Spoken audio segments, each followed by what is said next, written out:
learned how to factor and solve a quadratic that had a greater than 1. So first thing we have to do to be able to factor this thing is we need to multiply, remember, the a times the c. So in this case, our number is 12, okay? So we are trying to find all the factors that multiply to give us 12, and I'm going to do this the way that I taught you how to do a. So what times what equals 12, and what plus what equals 13. So we got the 12, remember, by doing 2 times 6, the a times the c.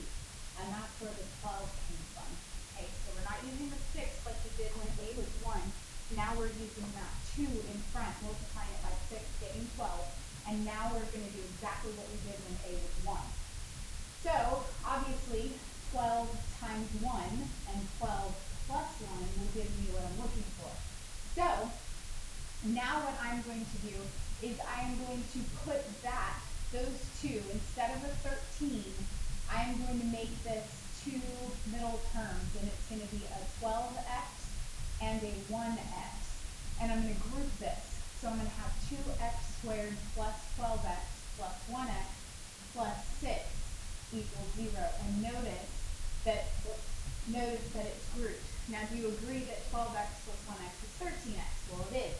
But all I did was now make it into 4 terms instead of 3 terms. And now that we do that, we can actually solve these right here by grouping. Okay, and we are going to group these together. So we're going to now take out the GCF of these first two. And the GCF is going to be 2 and x, leaving us with x plus 6.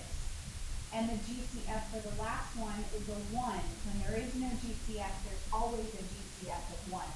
So when I take out a 1, I'm going to have x plus 6.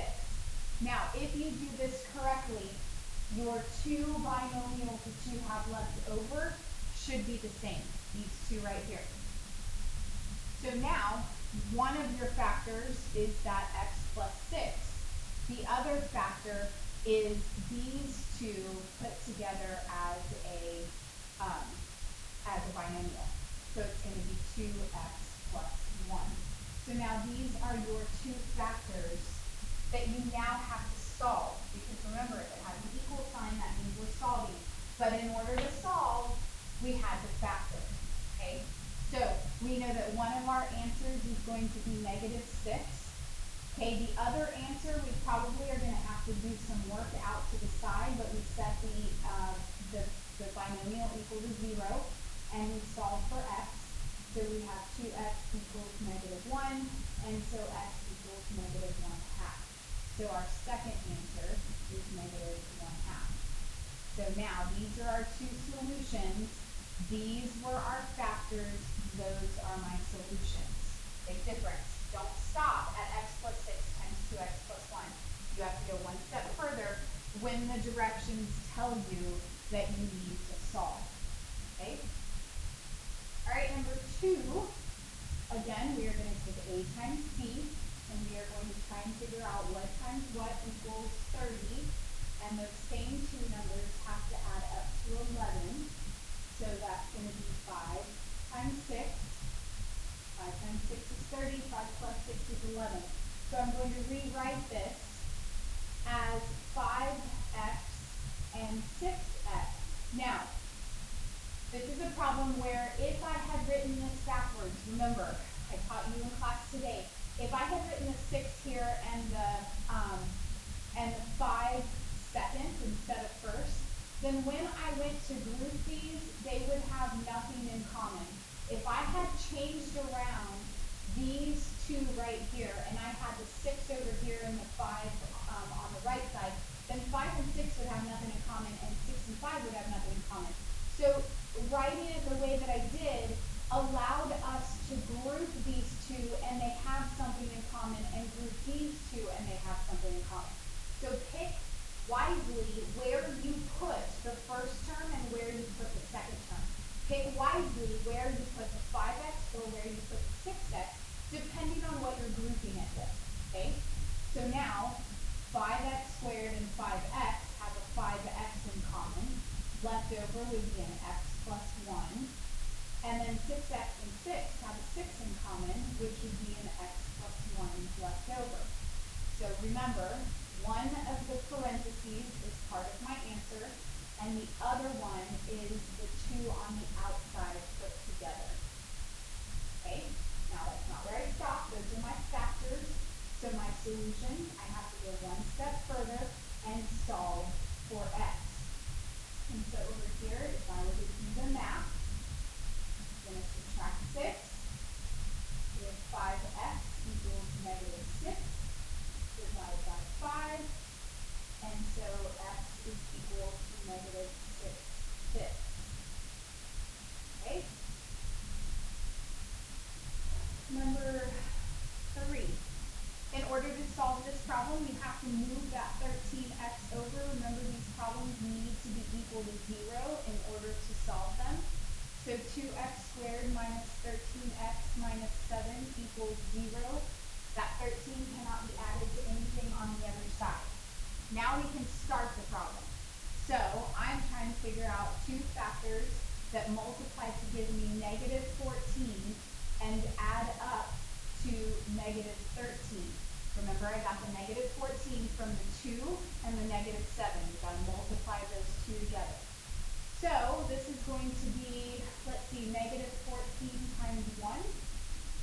That would give me negative 14, and then when I add them, it would give me negative 13. So I'm going to rewrite this as, see, here's an idea where I was going to put the 14 here. And if I did, it would have something in common with 2. Well, let's see. Negative 14 plus 1x minus 7 equals 0, and this is 2x squared. So let's see if we do it this way. You'll always know because then your parentheses won't be the same. So if I take out a 2 and an x, I would be left with x minus 7. And if I take out a 1, I would be left with x minus 7. Well, the way that we do it is fine.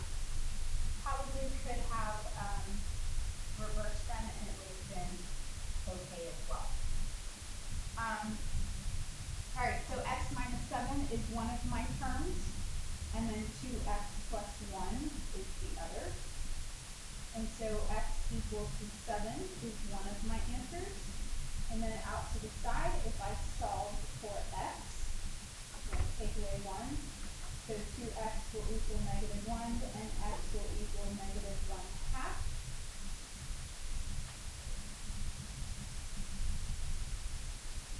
Number 4. Got to move everything over to the side, so we're going to subtract 5, and we're going to add 2x squared. We're going to add that 2x squared to the other 2x squared that's there. We're doing a double step at the same time. So this is going to be 4x squared plus 8x minus 5 equals 0. Do not try to subtract that 5 from the 8. The 8 has an x, 5 does not. So now we can go with what times what equals negative 20. Remember, that's 4 times negative 5.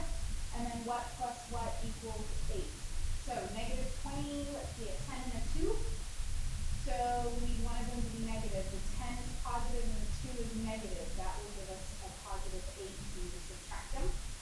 So this is going to be split into a negative 2x and a positive 10x.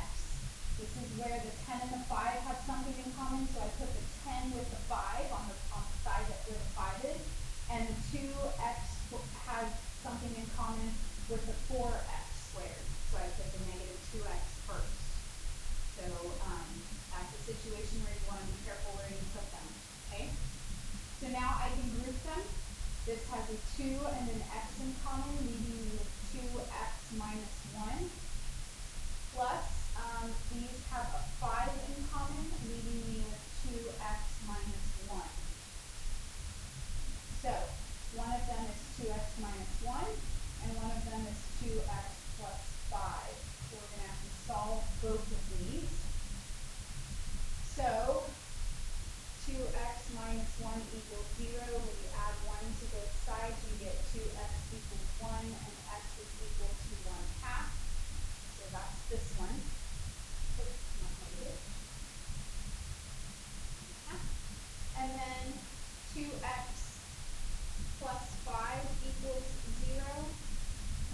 subtract 5 from both sides, I get 2x is equal to negative 5. So x is equal to negative 5 halves. Those would be my two answers. The last problem is a word problem. The area of a rectangular desktop is 6x squared minus 3x minus 3. The width of the desktop is 2x plus 1. What is the length of the desktop? So this one doesn't ask for a solution. It just says that if my area is equal to 6x squared minus 3x minus 3, remember that area is length times width. So I know that there was a length times a width that gave me that.